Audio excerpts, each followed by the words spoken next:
Welcome to കറിക്കൂട്ട്. അപ്പോൾ ഇന്നത്തെ നമ്മുടെ റെസിപ്പി മത്തങ്ങ വെച്ചിട്ടുള്ളൊരു എരിശ്ശേരി കേട്ടോ. അപ്പോൾ അതെങ്ങനെയാണ് ഉണ്ടാക്കണമെന്ന് നമുക്ക് നോക്കിയാലോ.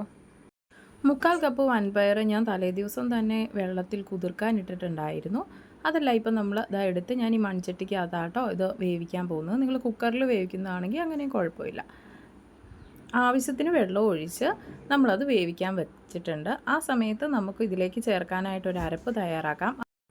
അതിനായിട്ട് 1 കപ്പ് തേങ്ങ, അതിലേക്ക് 2 പച്ചമുളക്, 2-3 കുഞ്ഞുള്ളി, ചെറിയ 2 കഷ്ണം വെളുത്തുള്ളി, ഒരു 1/2 ടീസ്പൂൺ നല്ല ജീരകം അല്ലെ ചെറുജീരകം. ഇത്രയും ഞാൻ ആദ്യം കുറച്ച് വെള്ളം ഒഴിച്ച് ഒന്ന് അരച്ചെടുക്കുന്നുണ്ട്. അരയ്ക്കുമ്പോൾ ഒരു കാര്യം ശ്രദ്ധിക്കണം, നല്ലതുപോലെ പേസ്റ്റായിട്ട് അരച്ചെടുക്കേണ്ട ആവശ്യമില്ല കേട്ടോ. ചെറിയൊരു തരിതരിപ്പോട് കൂടി കിടന്നാൽ മതി. ആവശ്യത്തിന് നിങ്ങൾക്ക് അരയ്ക്കുമ്പോൾ വെള്ളം വേണമെങ്കിൽ അതനുസരിച്ച് ആഡ് ചെയ്ത് കൊടുക്കുക. ഈ ഒരു പരുവത്തിന് നമുക്ക് അരച്ചെടുക്കണം. ഈ സമയത്ത് നമ്മുടെ പയർ ഒരു പകുതി വേവ് ആയിട്ടുണ്ട്. ഇത് നിൽക്കുമ്പോൾ കണ്ടോ, പകുതി വെന്തിട്ടുണ്ട്. ഇതിലേക്ക് നമ്മൾ മത്തങ്ങ ആഡ് ചെയ്ത് കൊടുക്കുകയാണ്. മത്തങ്ങ കഷ്ണങ്ങൾ തീരെ ചെറുതാക്കിയിട്ടുള്ളതല്ല, ഇതുപോലെ അല്പം വലിപ്പത്തിലുള്ള മത്തങ്ങ കഷ്ണങ്ങളാണ് എടുത്തിട്ടുള്ളത്. അത് നമ്മളിതിലേക്ക് ആഡ് ചെയ്ത് നമ്മൾ ജസ്റ്റ് ഒന്ന് ഇളക്കി കൊടുക്കുന്നു. ഈ സമയത്ത് നമ്മൾ വെള്ളമൊന്നും ആഡ് ചെയ്യേണ്ട. ഓൾറെഡി നമ്മൾ പയർ വേവിക്കാൻ വെച്ച വെള്ളം തന്നെ ഇതിന് മതിയാവും. ആവശ്യത്തിനുള്ള ഉപ്പ് നമ്മൾ ആഡ് ചെയ്ത് കൊടുക്കുന്നുണ്ട്. അതോടൊപ്പം തന്നെ ഒരു 1/4 ടീസ്പൂൺ മഞ്ഞൾപ്പൊടിയും ഒരു 1/2 ടീസ്പൂൺ മുളക് പൊടിയും നമ്മൾ ഇതിലേക്ക് ചേർത്ത് കൊടുക്കുന്നുണ്ട്. നിങ്ങൾക്ക് തീരെ വെള്ളം ഇല്ല എന്നുണ്ടെങ്കിൽ മാത്രം ഒരു കുറച്ച് വെള്ളം കൂടെ ഒഴിച്ചു കൊടുക്കുക കേട്ടോ. ഇപ്പോൾ എനിക്കിവിടെ വെള്ളം ഒഴിക്കേണ്ട കാര്യമില്ല, അതിൽ വെള്ളമുണ്ട്. മത്തങ്ങയ്ക്കൊക്കെ നമുക്കറിയാം ഒത്തിരി വേവൊന്നുമില്ല, അതുകൊണ്ട് ഈ വെള്ളത്തിൽ തന്നെ അത് വെന്ത് വന്നോളൂ. അപ്പോൾ ഇനി നമുക്ക് നല്ലപോലെ കുക്കാകാനായിട്ട് വെയിറ്റ് ചെയ്യാം. ഇപ്പം നമ്മൾ നേരത്തെ വെച്ച മത്തങ്ങയും പയറും എല്ലാം നല്ലതുപോലെ വെന്ത് വന്നിട്ടുണ്ട് കേട്ടോ. അതേ മത്തങ്ങയൊക്കെ കണ്ടോ, നല്ലപോലെ വെന്ത് ഉടയാൻ തുടങ്ങിയിട്ടുണ്ട്.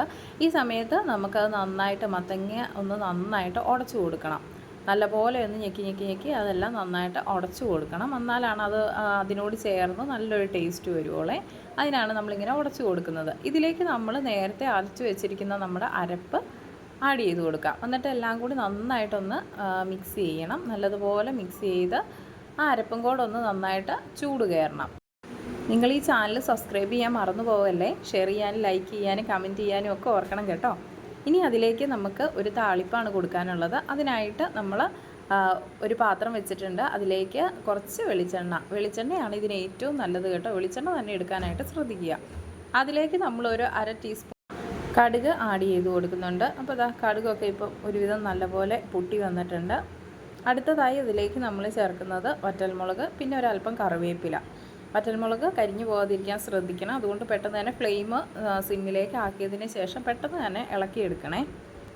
ഇനി ഇതിലേക്ക് നമ്മൾ 2-3 കുഞ്ഞുള്ളി അരിഞ്ഞതും കൂടെ ആഡ് ചെയ്ത് കൊടുക്കുന്നുണ്ട്. ഇതെല്ലാം കൂടെ നന്നായി മൂപ്പിക്കണം. ഏകദേശം ഒരു ഗോൾഡൻ ബ്രൗൺ നിറാവുന്നതോടം വരെ എല്ലാം നന്നായിട്ട് വഴറ്റിയെടുക്കണേ.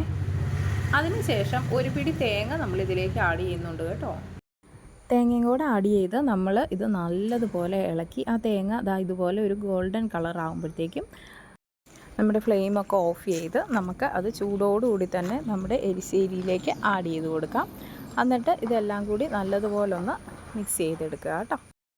അവസാനമായി ഇതിലേക്ക് ഞാൻ 1 ടേബിൾ സ്പൂൺ പച്ച വെളിച്ചെണ്ണ ചേർത്ത് കൊടുക്കുന്നുണ്ട്. അതിനുശേഷം നന്നായിട്ട് എല്ലാം കൂടി മിക്സ് ചെയ്ത് നമുക്ക് ചോറിൻ്റെ കൂടെ കഴിക്കാവുന്നതാണ് കേട്ടോ. നല്ലൊരു റെസിപ്പിയാണ്. എല്ലാവരും വീട്ടിൽ ഒന്ന് ട്രൈ ചെയ്ത് നോക്കണേ. മറ്റൊരു പുതിയ വിഭവമായി നമുക്ക് വീണ്ടും കാണാം. ബൈ.